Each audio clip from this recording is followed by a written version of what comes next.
नमस्कार दोस्तों, आज के हमारे इस वीडियो में हम आपके लिए कामदा एकादशी की व्रत कथा लेकर आए हैं। एक समय की बात है, भगवान श्री कृष्ण और युधिष्ठिर महाराज के बीच संवाद हो रहा था। युधिष्ठिर महाराज ने भगवान श्री कृष्ण से कहा, हे केशव, मेरा प्रणाम स्वीकार करें और कृपा आप मुझे चैत्र मास के शुक्ल पक्ष में आने वाली एकादशी के विषय में बताएं। युधिष्ठिर महाराज की बात सुनकर भगवान श्री कृष्ण ने उत्तर दिया, प्रिय युधिष्ठिर महाराज, चैत्र मास के शुक्ल पक्ष में आने वाली इस एकादशी को कामदा एकादशी कहते हैं। इस व्रत का पालन करने से समस्त पाप नष्ट हो जाते हैं और व्रत का पालन करने वालों को पुत्र रत्न की प्राप्ति होती है।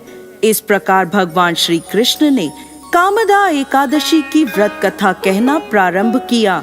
अनेक वर्षों पूर्व रत्नपुर नामक गंधर्वों और किन्नरों के राज्य में उनके राजा पुंडरीक निवास करते थे। गंधर्वों और किन्नरों के इस राज्य में सुख समृद्धि और प्रसन्नता का वास था। इस राज्य में एक श्रेष्ठ अप्सरा ललिता अपने पति गंधर्व ललित के साथ रहती थी। वह दोनों सदा एक दूसरे के प्रेम में लीन रहते थे।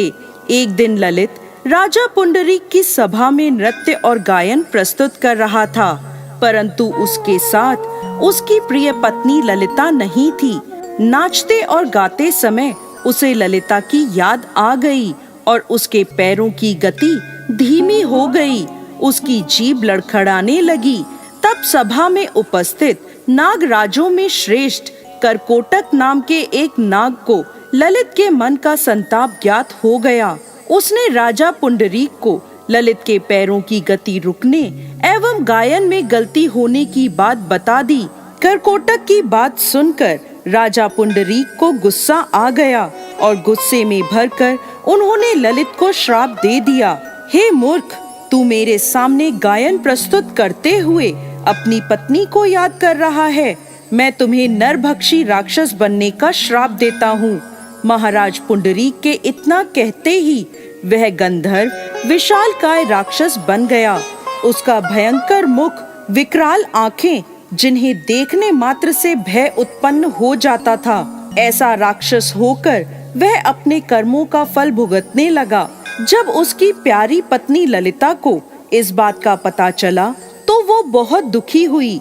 ललिता अपने पति के विकराल आकृति देखकर मन ही मन सोचने लगी, क्या करूं, कहां जाऊं? मेरा पति बहुत कष्ट भुगत रहा है। वह रोती हुई जंगलों में अपने पति के पीछे पीछे घूमने लगी। जंगलों में घूमते घूमते उसे एक सुंदर आश्रम दिखाई दिया, जहां एक शांत मुनि बैठे हुए थे। ललिता शीघ्र उनके पास गई और मुनि को प्रणाम करके उनके सामने खड़ी हो गई। उस दुखी नारी को देखकर मुनि बोले, तुम कौन हो और यहाँ कैसे आई हो? ललिता ने कहा, हे महामुनि, मेरा नाम ललिता है। मेरे स्वामी अपने पाप दोषों के कारण राक्षस बनकर घने जंगल में भटक रहे हैं। उनकी यह अवस्था मुझसे देखी नहीं जाती। आप मुझे कोई ऐसा उपाय बताएं जिसके प्रभाव से मेरे पति को राक्षस योनि से छुटकारा मिल जाए। मुनिवर बोले, हे पुत्री, इस समय चैत्र मास के शुक्ल पक्ष की कामदा नामक एकादशी है, जो सभी पापों को हरने वाली है और अति उत्तम है। तुम कामदा एकादशी का विधि पूर्वक व्रत करो और व्रत का पुण्य अपने स्वामी को प्रदान करो। पुण्य देने पर क्षण भर में ही उसके सारे दोष दूर हो जाएंगे। मुनि के यह वचन सुनकर ललिता ने कामदा एकादशी का विधिवत व्रत और पूजन किया। पूजन करने के बाद वह उन्हीं ब्राह्मण ऋषि के समीप गई और अपने पति के उद्धार के लिए यह वचन कहने लगी, मैंने जो यह कामदा एकादशी का व्रत किया है, इसके पुण्य के प्रभाव से मेरे पति को राक्षस योनि से मुक्ति मिल जाए। ललिता के इतना कहते ही क्षण भर में ललित का पाप दूर हो गया और उसने पुनः अपने दिव्य देह को धारण कर लिया। वह दोनों पति पत्नी कामदा एकादशी के व्रत के प्रभाव से पहले की अपेक्षा और भी अधिक सुंदर रूप धारण कर स्वर्ग लोक को प्राप्त हुए।